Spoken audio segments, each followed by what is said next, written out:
بسم اللہ الرحمن الرحیم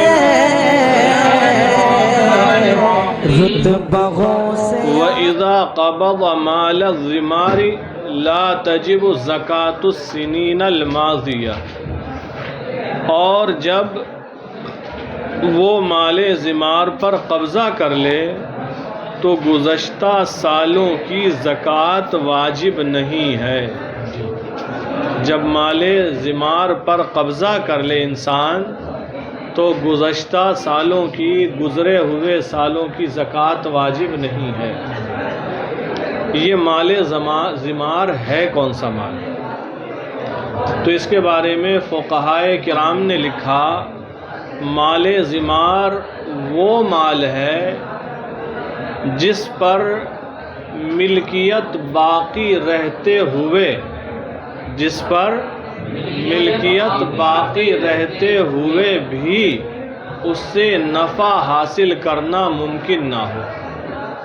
کسی انسان کی ملکیت میں تو ہے، یعنی اس کا مالک وہ ہے، لیکن اس مال سے وہ نفع نہیں حاصل کر سکتا، فائدہ نہیں حاصل کر سکتا۔ اب آپ سوچ رہے ہوں گے جب ملکیت میں ہے اس کی، وہ اس کا مالک ہے، تو نفع کیوں نہیں حاصل کر سکتا ہے؟ بیچ سکتا ہے، خرچ کر سکتا ہے۔ تو ایسی صورتوں میں مال کو مال زمار کہا جاتا ہے جن صورتوں میں عموماً اس کا قبضہ ہوتا ہی نہیں۔ ملک تو اسی کی ہوتی ہے، مالک یہی کہلائے گا۔ کئی مثالیں دی ہیں مال زمار کی، جیسے آپ سمندر کا سفر کر رہے ہیں پانی والے جہاز سے، آپ کا کچھ مال سمندر میں گر گیا، تہ میں چلا گیا، نکالو کیسے نکالو گے؟ بہت گہرے سمندر میں گرا، غوطہ خور آپ کے پاس ہے نہیں، گہرائی میں زیادہ گیا ہے، اور سمندر کا علاقہ ایسا ہے جہاں جہاز والے بتا رہے ہیں کہ یہاں شارک رہتی ہیں آس پاس، ان کا علاقہ ہے یہ سب، اگر انسان جائے گا تو کھا جائے گا۔ شارک جو مچھلی ہوتی ہے انسان کو کھا جاتی ہے فوراً، تو اب جان کو تو خطرے میں ڈالے گا نہیں انسان، گر سمندر میں گیا، مالک یہی ہے، ایسا نہیں سمندر میں گر گیا تو اس کی ملکیت سے نکل گیا یا مالک کوئی اور ہو گیا، مالک یہی ہے، لیکن کیا اس مال سے اب یہ فائدہ حاصل کر سکتا ہے، فائدہ اٹھا سکتا ہے؟ نہیں اٹھا سکتا ہے۔ مان لیجئے پھر کوئی ایسا وقت آیا کہ وہ خود ہی غوطہ خور بن گیا، یا وہاں سے وہ مچھلیاں بھاگ گئیں، یا وہاں کا سمندر سوکھ گیا، یا کوئی بھی ایسا سبب بنا کہ وہ مال آپ کے پاس آ گیا، وہ مال آپ کے پاس آ گیا، وہ مال آپ کے ساتھ پاس آیا 2-3 سال بعد، فرض کر لیتے 3 سال کے بعد آیا وہ مال، تو وہ مال تھا آپ کا، اگر وہی مال واقعی آیا ہے تو آپ ہی اس کے مالک ہیں، اور جو زمانہ گزرا اس میں بھی آپ ہی مالک تھے، تو اب یہ جو ملا اتنے زمانے کے بعد اسے کیا کہتے ہیں؟ مال زمار۔ کیا ہے مال زمار؟ آپ اس کے مالک تو تھے لیکن اس سے آپ نفع نہیں اٹھا سکتے تھے، کیسے اٹھائیں جب ہے ہی نہیں؟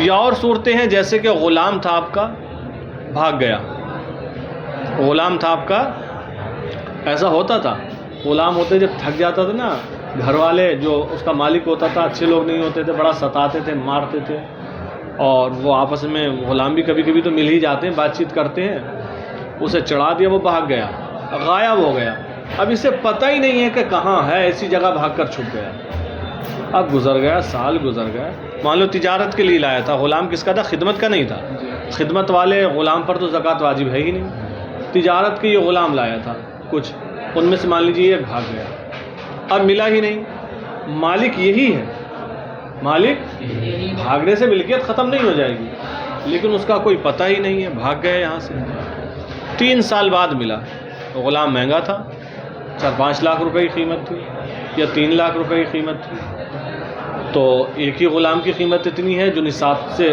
کافی اوپر جا رہی ہے، تو اب 3 سال کے بعد آپ کو وہ ملا، آپ مالک اس کے تھے، آج وہ آیا ہے تو آج بھی آپ اس کے مالک ہیں، اب یہ جو 3 سال گزر گئے، ان 3 سالوں کی زکوٰۃ آپ پر واجب نہیں ہے، ایسے جو سمندر میں مال گر گیا تھا 3 سال بعد ملا، مال آپ کا ہی ہے، تو ان 3 سالوں کی زکوٰۃ واجب نہیں ہے۔ تو مال ذمار وہ مال ہوتا ہے جس پر ملکیت آپ کی ہی ہے، لیکن آپ اس سے نفع حاصل نہیں کر سکتے۔ کوئی نہ کوئی مسئلہ ایسا درپیش ہوگا کہ آپ اس سے نفع حاصل کر ہی نہیں سکتے۔ کئی مثالیں دی ہیں یہاں پر، یا گم شدہ غلام ہے، گم گیا، بھاگا خود سے نہیں، کہیں ساتھ میں جا رہا تھا، آپ لے کر جا رہے تھے، کہیں راستے میں بھٹک گیا کسی طریقے سے، غائب ہو گیا، اب مل ہی نہیں رہا ہے، کئی سال بعد ملا، تو یہ بھی مال ذمار تھا۔ یا آپ کا مال تھا، کسی نے غصب کر لیا، چھین لیا، دے ہی نہیں رہا، دبنگ لوگ ہیں، اور آپ کے پاس گواہی بھی نہیں ہے کہ یہ مال میرا ہی اس نے لے لیا، کوئی گواہ آپ کے پاس نہیں، اور وہ لوگ دے نہیں رہے، تو یہ بھی مال ذمار ہے۔ اب کئی سال کے بعد اس کے دل میں آیا، جو دبنگ آدمی تھا یا حج کو جانے لگا، تو سوچا چلو میں اس سے بھی معافی مانگ لوں، آیا تو اس نے کہا نا مجھے تو مال چاہیے، میں بہت ضرورت مند ہوں، تو اس کے دل میں آ گیا کہ اب بہت پیسہ میرے پاس ہے، چلو واپس کر دو، تو آپ کو جو یہ مال ملا مال ذمار ہے۔ اب اس آدمی کے پاس، غاصب کے پاس جتنے سال بھی رہا، ان سالوں کی زکوٰۃ آپ پر واجب نہیں ہے۔ تو مسئلہ سمجھ میں آ گیا ہوگا۔ کئی مثالیں اور بھی ہیں مال ذمار کی۔ تو مال ذمار وہ مال جس پر ملکیت آپ کی ہی ہے، ملکیت کا یہ مطلب مسئلہ نا قبضے میں بھی ہو، مالک آپ کے ہیں لیکن آپ کے قبضے میں وہ نہیں ہے، ملکیت آپ کی ہے اس پر، لیکن آپ اس سے نفع نہیں اٹھا سکتے، فائدہ حاصل نہیں کر سکتے، اسے مال ذمار کہتے ہیں۔ تو مال ذمار جتنے بھی زمانے کے بعد، جتنے سالوں کے بعد آپ کے پاس آئے، تو جو زمانہ گزر گیا اس کی زکوٰۃ واجب نہیں ہے۔ اب جب مل گیا، اب سے سال شروع ہوگا اس مال پر، جب سال گزر جائے گا اور نصاب کی مقدار میں وہ ہوگا، تب زکوٰۃ واجب ہوگی۔ دیکھیں، وَإِذَا قَبَضَ مَالَ الذِّمَارِ، اور جب مال ذمار پر قبضہ کر لے، لا تجب الزکاۃ السنین الماضیہ، تو گزرے ہوئے سالوں کی زکوٰۃ واجب نہیں ہے۔ وَهُوَ كَآبِقٍ، اب مال ذمار کی کچھ مثالیں دے رہے ہیں۔ اور مال ذمار، وَهُوَ، اور وہ یعنی مال ذمار، مثال کے طور پر آبقٍ، بھاگا ہوا غلام۔ آبق کسے کہتے ہیں؟ بھاگے ہوئے غلام کو۔ کآبقٍ، مثال کے طور پر ترجمہ چاہیے کر لیں، یا آپ یہ کہیں جیسے بھاگا ہوا غلام، تو یہ بھی آپ کے قبضے میں نہیں ہوتا ہے نا۔ وَمَفْقُودٍ، اور گم شدہ غلام، اور یہ بھی آپ کے قبضے میں نہیں ہے۔ وَمَغْصُوبٍ، اور غصب کیا ہوا مال، جو آپ کا مال تھا غصب کسی اور نے کر لیا ہے۔ اور ساتھ ہی ساتھ قید یہ ہے لیس علیہ بینۃ، اور اس پر گواہ نہ ہو، اس پر بینہ آپ کے پاس، کسی نے غصب کیا ہے، آپ کے پاس کوئی گواہ بھی نہیں ہے کہ یہ آپ کا مال ہے۔ وَمَالٍ سَقَطَ فِي الْبَحْرِ، اور وہ مال جو گر گیا ہو سمندر میں، سقط فی البحر، اور وہ مال جو گر گیا ہو، وَمَالٍ سَاقِطٍ، اور وہ مال جو گر گیا ہو فی البحر، سمندر میں، وَمَدْفُونٍ فِي مَفَازَةٍ أَوْ دَارٍ عَظِيمَةٍ وَقَدْ نَسِيَ مَكَانَهُ، او مدفون، یا وہ مال، اور وہ مال جو دفن کر دیا گیا ہو، فی مفازتن، کسی بیابان میں، کسی بیابان میں جا کے دفن کیا، ایک چیز ایک جگہ اور دوسری جگہ دیکھیں، او دارن عظیمتن، یا کسی بڑے گھر میں۔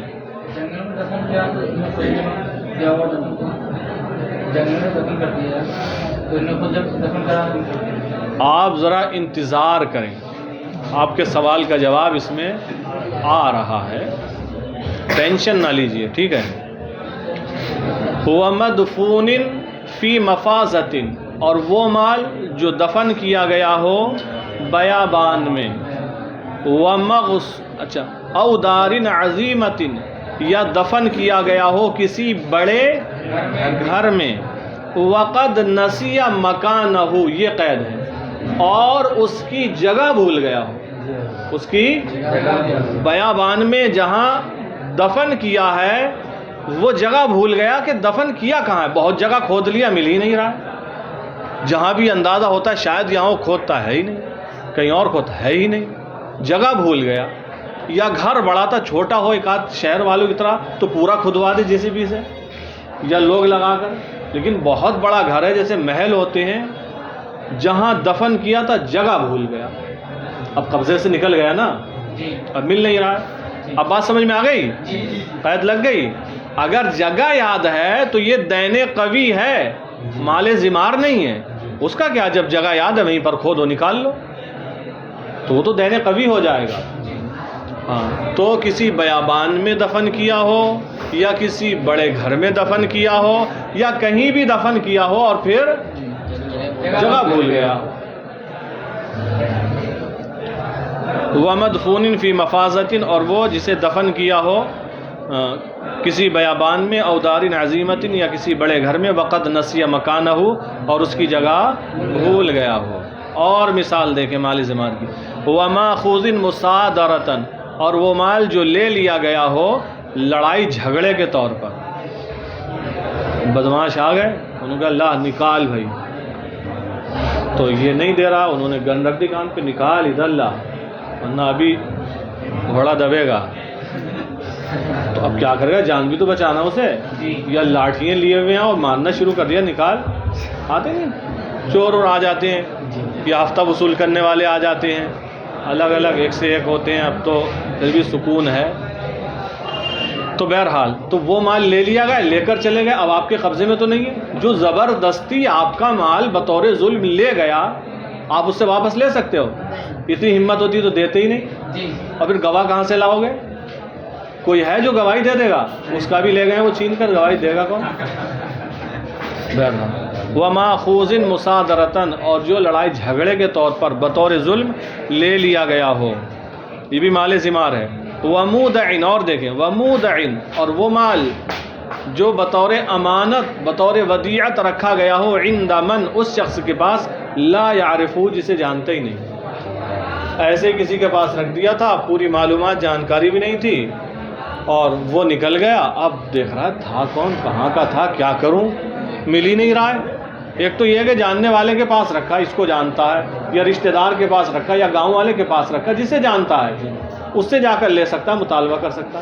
اب رکھ ایسے کے پاس دیا جس کو جانتا ہی نہیں تھا، قافلے میں سفر کر رہے تھے، بہت سی جگہ کے لوگ تھے، ایک کو دیکھا صحیح آدمی دکھا، رکھ دیا، اور وہ وہیں سے غائب ہو گئے۔ اب جس سے پوچھے وہ کہہ رہا میں کیا جانوں اسے کہاں کا تھا، کون تھا، کہاں سے آیا تھا، تو یہ بھی مال زمار ہے۔ وَمُودَعٍ، اور جسے بطور ودیعت بطور امانت رکھا گیا ہو، عند من، اس شخص کے پاس، لا یعرفہ، جسے نہیں جانتا ہے۔ وَدَيْنٍ، اور ایک مثال، وَدَيْنٍ، اور ایسا قرض، لا بینۃ علیہ، جس پر کوئی گواہ موجود نہ ہو، قرض تو دیا لیکن گواہ موجود نہیں ہے اور سامنے والا انکار کر رہا ہے، اگر اقرار کر رہا ہے تب تو دین قوی ہوگا، وہ انکار کر رہا اور کوئی گواہ موجود نہیں ہے، تو گویا کہ یہ مال جتنے بھی ذکر ہوئے اس کے ہاتھ سے گئے۔ اب اس کی قسمت کی بات رہی، اگر مل جاتا ہے تو مال تو اسی کا ہے، مالک یہی ہوگا، لیکن جتنے زمانے کے بعد ملا اس زمانے کی زکوٰۃ اس پر واجب نہیں، اور کیسے واجب ہوگی، اس کے ہاتھ سے چلا گیا تھا، بالکل یہ اس سے فائدہ ہی نہیں اٹھا سکتا تھا، اوپر سے اس سے زکوٰۃ دلوا اور مار پڑ جائے گی اس کے اوپر۔ تو مذہب اسلام نے کہیں بھی بے جا زور انسان پر نہیں ڈالا ہے۔ تو یہ سارے مال زمار کی مثالیں، ساری مثالیں کس کی؟ مال زمار کی۔ تو یہ مال تو چلا گیا سمجھو، اب اگر مل جائے، سامنے والے کے دل میں کچھ نرمی پیدا ہو جائے، یا جو دفن کر دیا تھا اتفاق سے وہ کھدائی میں مل گیا، کسی بھی طرح اگر یہ مل جاتا ہے تو گزرے ہوئے سالوں کی زکوٰۃ دینا واجب نہیں ہے۔ اچھا آگے دیکھیں، وَلَا يُجْزِئُ عَنِ الزَّكَاةِ، اور زکوٰۃ کی طرف سے کفایت نہیں کرے گا، بدلہ نہیں بنے گا، دینٌ، ایسا دین، ایسا قرض، اُبْرِئَ عَنْهُ فقیرٌ، جس سے کسی فقیر کو بری کر دیا گیا ہو، بنیتہا، زکوٰۃ کی نیت سے۔ صورت مسئلہ سن لیں، بحر شریعت میں آپ کو دونوں طریقے کے مسئلے ملیں گے، آپ وہاں کنفیوز ہو سکتے ہیں۔ کسی فقیر کے اوپر آپ کا قرض آ رہا ہے، آپ نے اس کو دیا تھا، اور جس پر ہے وہ خود فقیر ہے، زکوٰۃ لینے کا مستحق ہے، زکوٰۃ لینے کا آپ یہ چاہتے ہو زکوٰۃ اس طریقے سے ادا ہو جائے کہ اس کے اوپر جو ہے میرا قرض میں معاف کر دوں اور زکوٰۃ ادا ہو جائے. مان لیجئے اس کے پاس جو پیسہ ہے اس کی زکوٰۃ 25,000 روپے بن رہی ہے، جو بھی مالیت ہے اس کے پاس اس کی زکوٰۃ کتنی بن رہی ہے؟ 25,000 روپے بن رہی ہے. 1 لاکھ میں کتنے ہوتے ہیں؟ 2,500. 2500 ہی ہوتے ہیں، 2,500. اور 5,000 میں کتنے ہو گئے؟ 2 لاکھ. 10,000 میں کتنے ہو گئے؟ 4 لاکھ. اور 20 میں 8 لاکھ. اور 25 میں 10 لاکھ. 10 لاکھ میں کتنے بنیں گے؟ 25,000. گویا کہ 10 لاکھ روپے کا وہ مالک تھا اور اس میں زکوٰۃ بن رہی تھی 25,000 روپے. کتنے؟ 25,000 بنے گی. 2.5% کے حساب سے کیلکولیٹر سے لگا لو. اور کسی فقیر پر اس کے 25,000 آ رہے تھے تو اس نے اس سے کہا کہ میں نے جب معاف کر دیا، چھوڑ دیا، اور نیت کیا کی ہے؟ زکوٰۃ کی. تو زکوٰۃ کی طرف سے یہ کفایت نہیں کرے گا، یہ زکوٰۃ کی طرف سے بری ذمہ نہیں ہوگا، اس کو زکوٰۃ ادا کرنا پڑے گی. زکوٰۃ، اور اس کا طریقہ یہ ہے کہ بطور زکوٰۃ پیسے دے دے، بطور زکوٰۃ دے دے زکوٰۃ کے 25,000 اور پھر اس سے لے لے، نہ دے تو چھین لے. کہ دیے جو تھے وہ تو زکوٰۃ کے تھے، اب جو لے رہا ہوں تیرے اوپر جو آ رہے ہیں وہ لے رہا ہوں میں، تیرے اوپر جو میرا قرض ہے وہ لے رہا ہوں میں، تو وہ تو وصول کر سکتا ہوں. تو اس طریقے سے ادا ہو جائے گی. اس کے بارے میں یہی لکھا فقہاء کرام نے، حضور صدر الشریعہ نے بھی لکھا کہ اس کو دے پہلے. مان لیجیے 25,000 بن رہے ہیں، 25,000 دے، اس سے لے لے. اگر آسانی سے دے رہا ہے تو ٹھیک ہے، نہیں دے رہا تو چھین لے. پھر بھی نہیں مانتا تو قاضی کے پاس لے کر چلا جائے، کیونکہ قرضہ اس کا ہے، یہ لے سکتا ہے. تو یہ صورت ہوگی. لیکن اگر ایسے ہی چاہے کہ معاف کر دے تو بہار شریعت میں بھی لکھا ہے زکوٰۃ ادا نہیں ہوگی. اب ایک مسئلہ آپ کو یہ ملے گا لکھا ہوا کہ کسی پر قرض تھا اور قرض معاف کر دیا تو زکوٰۃ ساقط ہو گئی. قرض تھا کسی پر، کیا تھا؟ قرض تھا اور قرضہ معاف کر دیا تو زکوٰۃ ساقط ہو گئی. یہ مسئلہ آپ کو ملے گا. اب ایسے موقع پر انسان سوچے گا کہ زکوٰۃ ساقط ہو گئی یعنی ادا ہو گئی. کسی پر قرض تھا، سارا قرض معاف کر دیا. دیکھیے فقیر پر اس کا قرض تھا، حضور صدر الشریعہ نے جو الفاظ لکھے ہیں، فقیر پر اس کا قرض تھا اور کل معاف کر دیا تو زکوٰۃ ساقط ہو گئی. تو زکوٰۃ، تو اس سے کیا پتہ لگ رہا ہے؟ اور یہاں جو مسئلہ ہم پڑھا رہے ہیں، لا یجزئ عن الزکوٰۃ دین ابری عنہ فقیر بنیتها، زکوٰۃ کی طرف سے وہ دین کافی نہیں ہوگا جس سے کسی فقیر کو زکوٰۃ کی نیت کے ساتھ بری کر دیا گیا. تو یہاں کنفیوز ہو جائے گا. تو اس کا مطلب یہ ہے کہ کسی کے اوپر آپ کا قرض تھا، فقیر پر اس کا قرض تھا، مان لیجیے آپ کا 1 لاکھ روپیہ قرض تھا اور کل معاف کر دیا 1 لاکھ روپے آپ نے، تو اس 1 لاکھ میں جو زکوٰۃ بن رہی تھی وہ ساقط ہو گئی. اس 1 لاکھ میں بھی تو 2,500 روپیے زکوٰۃ کے بن رہے تھے، وہ معاف ہو گئے. ٹھیک ہے، اب بات سمجھ میں آ گئی؟ تو آگے دیکھیں. اب یہاں سے یہ بتا رہے ہیں، بہت توجہ کے ساتھ سنیں، وقت چونکہ زیادہ نہیں ہے. مسئلہ یہ ہے، انسان کے پاس دیکھو نقد، فقہی زبان میں نقد اور نقدین کا لفظ جب آئے گا تو اس سے مراد سونا یا چاندی ہوگا. جب نقدین بولیں گے تثنیہ تو دونوں مراد ہوں گے، سونا اور چاندی. انسان سونے کا مالک ہے، 7.5 تولے جو ہے پرانے تولے کے حساب سے یہ 7.5، نیا تولہ 8 کے بھی پار جائے گا. 52.5 تولے چاندی ہے، یہ نصاب کی مقدار ہے. انسان ان کا مالک ہے، چاہے چاندی کا مالک ہو یا سونے کا، یا دونوں چیزیں اس کے پاس نصاب کی مقدار میں ہیں. اب ان کی زکوٰۃ ادا کرنا ہے. تو یاد ہے زکوٰۃ میں سونے چاندی سے ہٹ کر کچھ اور بھی دے سکتا ہے. مان لیجیے وہ کپڑوں کی دکان ہے اس کی، اس نے اندازہ لگایا میرے پاس جو سونا ہے جو چاندی ہے سب اتنی زکوٰۃ بن رہی ہے اس کی، اتنے پیسوں کے اس نے کپڑے نکالے اور غربا فقراء میں تقسیم کر دیے، زکوٰۃ ادا ہو جائے گی. یا اس کے پاس کسی اور چیز کا کام ہے، بزنس، اتنی مالیت کا وہ سامان نکال لے مان لیجیے چاول کی دکان ہے اس کی، اتنے پیسوں کے وہ چاول نکالے جتنے بھی زکوٰۃ بن رہی ہے. ایسا نہ کرے چاول نکالے 50 روپے کلو والا اور جوڑ دے 100 روپے کلو، فقیروں کو دے رہا ہے زکوٰۃ میں، تو لینے والا تو کوئی ہے نہیں، جتنا چاول لکھ لو بڑھا کے. ایسا نہیں ہوگا، جو قیمت ہے واقعی وہ جوڑے. تو سونے چاندی کی زکوٰۃ میں بھی کوئی بھی سامان دے سکتا ہے، زکوٰۃ ادا ہو جائے گی.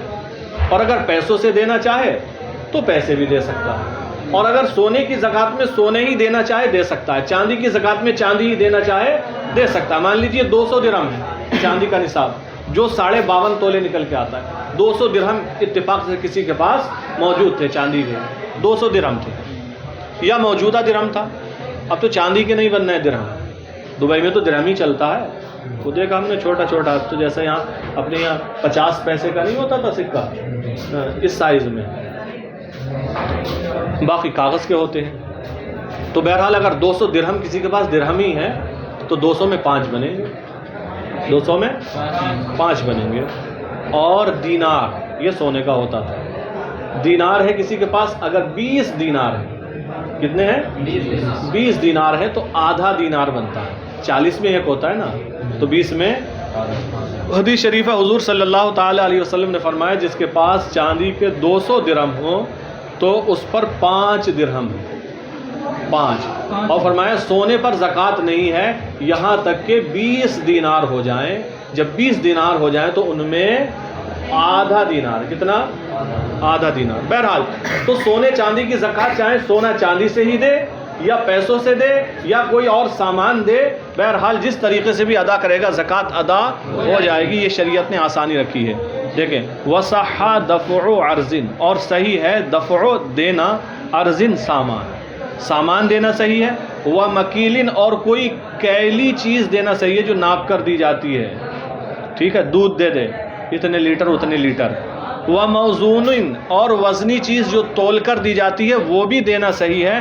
ان زکوٰۃ النقدین، سونے اور چاندی کی زکوٰۃ میں، بالقیمہ، قیمت کے اعتبار سے، قیمت لگا کر، قیمت کے اعتبار سے سونے اور چاندی کی زکوٰۃ میں سامان دینا بھی صحیح ہے، کوئی کیلی چیز دینا بھی صحیح ہے، اور وزنی چیز دینا بھی صحیح ہے. وَإِنْ أَدَّى مِنْ عَيْنِ النَّقَدَيْنِ، اور اگر سونے چاندی کے عین سے ادا کرے، یعنی سونے کی زکوٰۃ میں سونا دے اور چاندی کی زکوٰۃ میں چاندی دے، اور چاندی کی زکوٰۃ میں چاندی دے، تو ایسے بھی ادا کر سکتا ہے. وَإِنْ أَدَّى مِنْ عَيْنِ النَّقَدَيْنِ، اور اگر سونے چاندی سے ہی زکوٰۃ ادا کرے، فَالْمُعْتَبَرُ وَزَنُهُمَا أَدَاءً، تو ادا میں ان دونوں کے وزن کا اعتبار کیا جائے گا. کس کے؟ وزن کا اعتبار کیا جائے گا. وزن کیا ہے؟ 200 درہم میں 5 درہم، ہر 40 میں 1 درہم ہے. اور سونے میں جب 20 دینار ہو جائے تو آدھا دینار ہے. تو ان دو ادا میں ان دونوں کے وزن کا اعتبار کیا جائے گا. کما اعتبر وجوباً، جس طرح زکوٰۃ کے وجوب میں وزن کا اعتبار کیا گیا ہے. اب اور ایک مسئلہ یہ بھی سن لیں.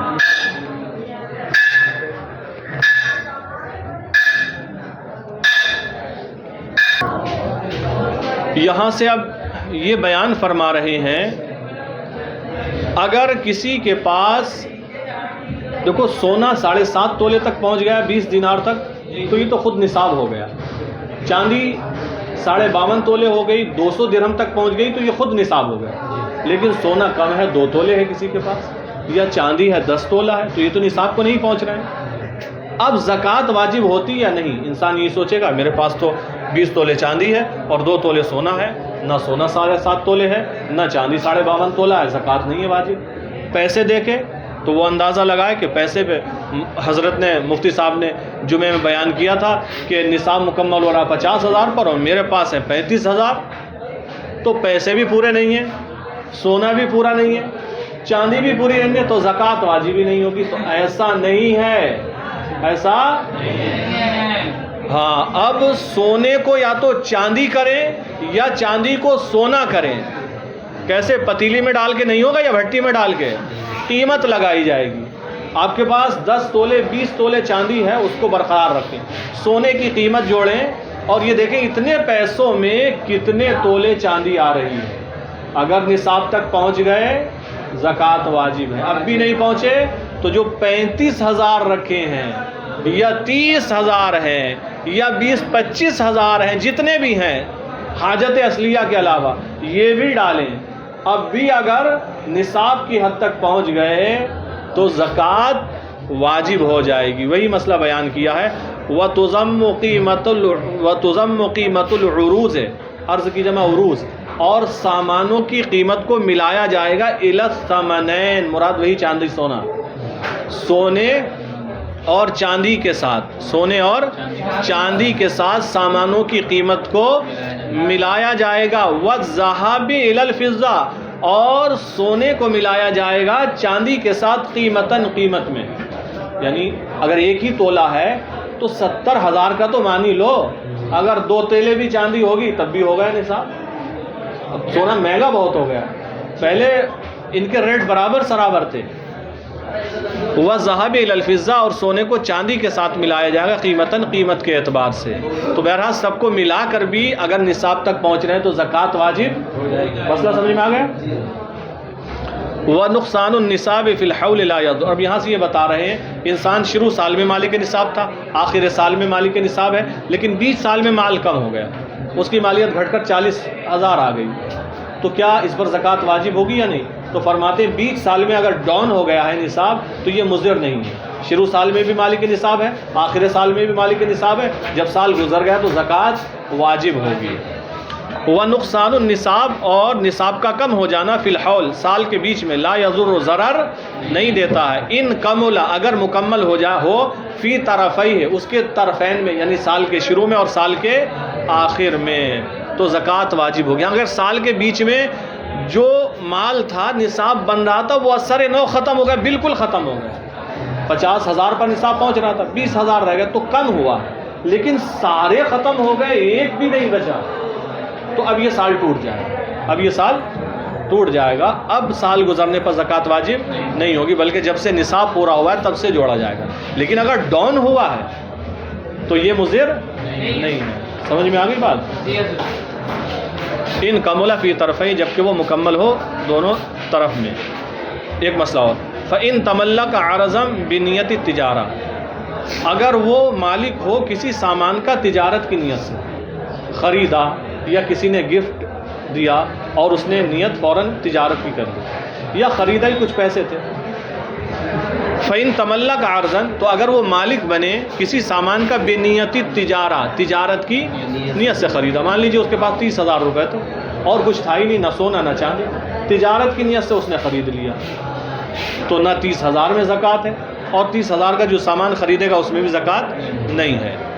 تو اگر وہ مالک ہو کسی سامان کا تجارت کی نیت سے، وَهُوَ لَا يُسَاوِي نِصَابًا، اور وہ نصاب کو نہیں پہنچتا ہے، نصاب کے برابر نہیں ہے، وَلَيْسَ لَهُ غَيْرُهُ، اور اس کے پاس اس کے علاوہ بھی نہیں ہے کہ ملایا جائے تو نصاب کو پہنچ جائے، وَلَيْسَ لَهُ غَيْرُهُ، اس کے علاوہ اس کے پاس اس کے علاوہ بھی نہیں ہے، ثُمَّ بَلَغَتْ قِيمَتُهُ نِصَابًا، پھر اس کی قیمت نصاب تک پہنچ گئی، فی آخر الحول، سال کے آخر میں، یعنی اس چیز کی قیمت بڑھتی چلی گئی، مارکیٹ کر کے بھی اٹھتا ہے، 30,000 والا جو سامان لیا 60,000 کا ہو گیا سال کے آخر تک، فرمایا ثم بلغت قیمتہ نصابا، پھر اس کی قیمت نصاب تک پہنچ گئی، فی آخر الحول، سال کے آخر میں، لا تجب زکاتہ لذالک الحول، تو اس کی زکوٰۃ اس سال کے لیے واجب نہیں ہوگی، چونکہ جب لیا تھا تو نصاب تک پہنچ ہی نہیں رہا تھا، کچھ اور مال بھی نہیں تھا کہ اس کے ساتھ مل کر نصاب تک پہنچ جائے، ہاں یہ سال کے آخر میں پہنچا ہے تو جب سے نصاب کو پہنچا ہے